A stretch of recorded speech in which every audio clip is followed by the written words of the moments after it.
Scrapping Wonders, and I am up with a mixed media spread for the amazing and wonderful Calico Collage.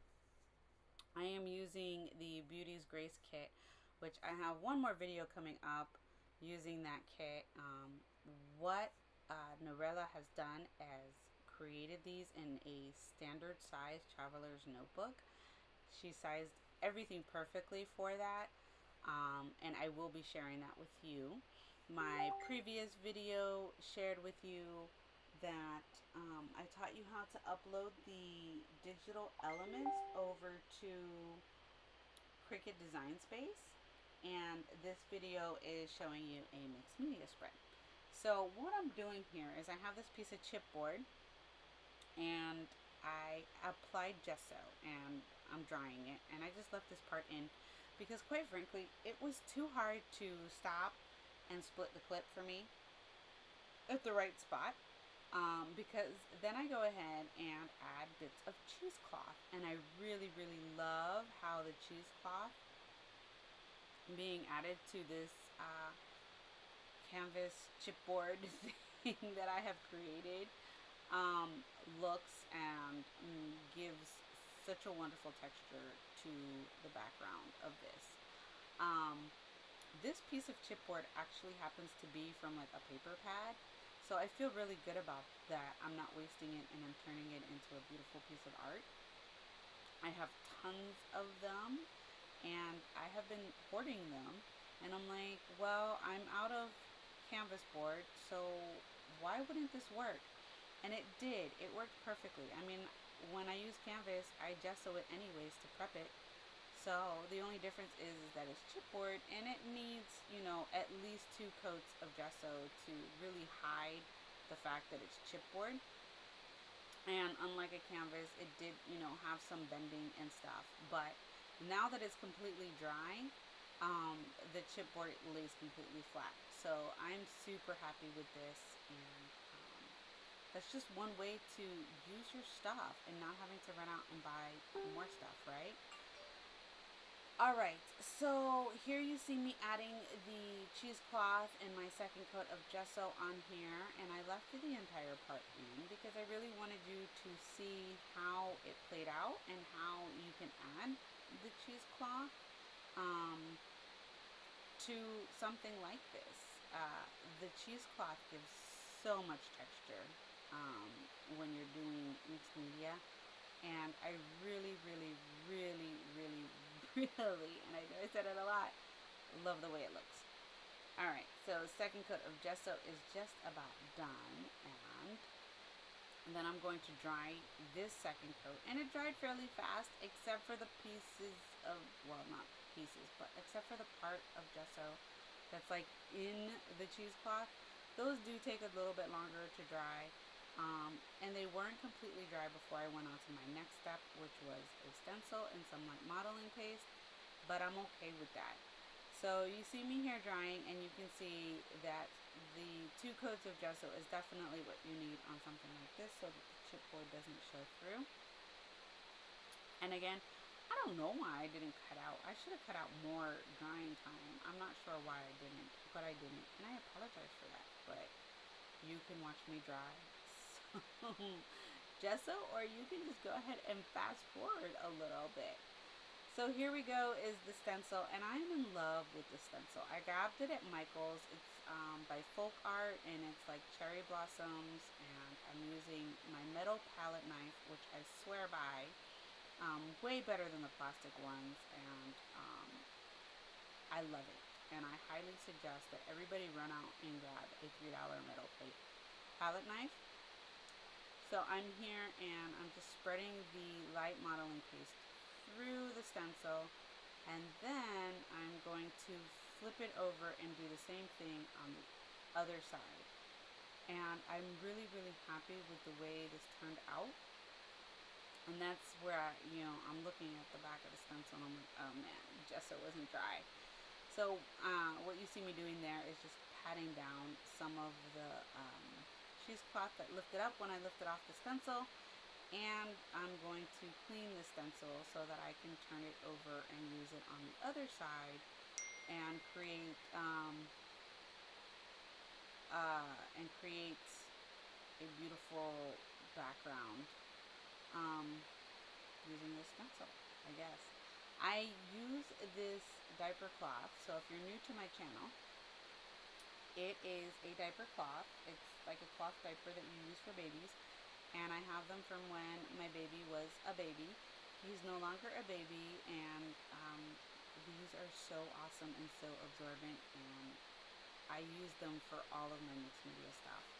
And I wash them, and they're perfect, and I don't wash them, and they're still perfect.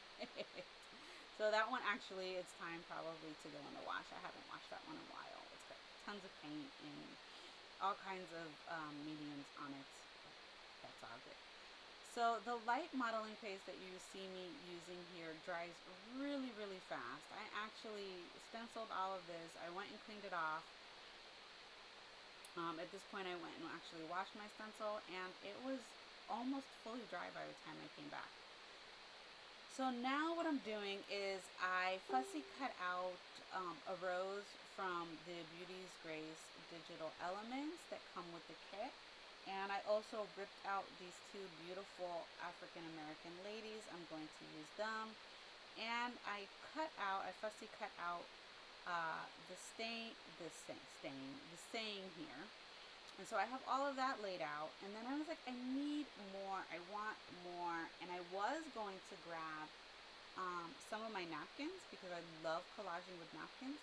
But then I was like, wait, I purchased this beautiful floral washi tape, and I would really like to use it. So that's what I'm doing. I'm going to use this washi tape. And you're probably like, oh my goodness, washi tape and mixed media. But it worked, and I'm ecstatic about that. And I ripped off such a big piece that I didn't want to waste any of it. So I put it in two more places and just made sure all of the sides were ripped because I didn't want any even sides. I wanted all of the edges to be rough edges. And it also helped me ground my ladies to the layout. Like, otherwise it kind of looked like they were floating in air and they weren't grounded. But by the washi tape being there underneath them, they're kind of grounded and they have like a little shelf to sit on. So it's almost like little photographs sitting on a shelf on the canvas. Then I grabbed my fluid matte medium, and that is what's going to help me get everything stuck down. The reason why I left all of this in the video instead of cutting it out was for the simple fact that I wanted you to see that, one, the washi tape could work, and two,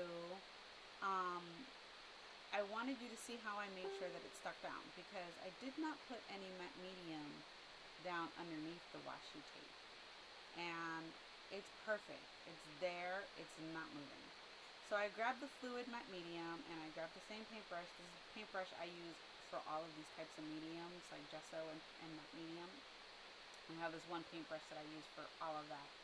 And I'm just brushing it on. And so the whole piece ends up with a coat of matte medium.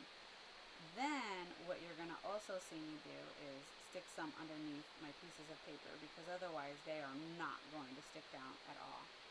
And these pieces of paper are printed on my color laser printer. So they're not going to smear either.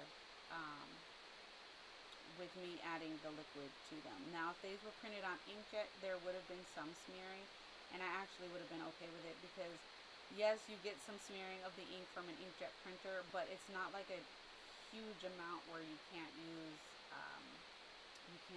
the image anymore. So again, just adding some fluid matte medium underneath the photo, and then I'm gonna go over the photo, over the washi tape, and over everything. So here, she wasn't laying flat, because remember, I have all that texture going on. I have the cheesecloth, I have the stencil, and everything. And this is the part that I wanted you to see. And that is that I'm using my finger to basically burnish on the photograph well, not photograph, but the printed digital print onto my media here. What do you call this? It's not a canvas. I don't know what to call it. My art piece. And then I'm just adding tons of more fluid matte medium to everything. So everything that's on here has a consistent coat of product. Otherwise, it would have been a little funky with like just gesso in places. So I finished coating everything, and now everything's getting a nice little dry. And then I'm just going to go ahead and add paint, and lots of it. And instead of talking you through that part, I'm just going to go ahead and add some music for you. And I will leave some still photos at the end of this video.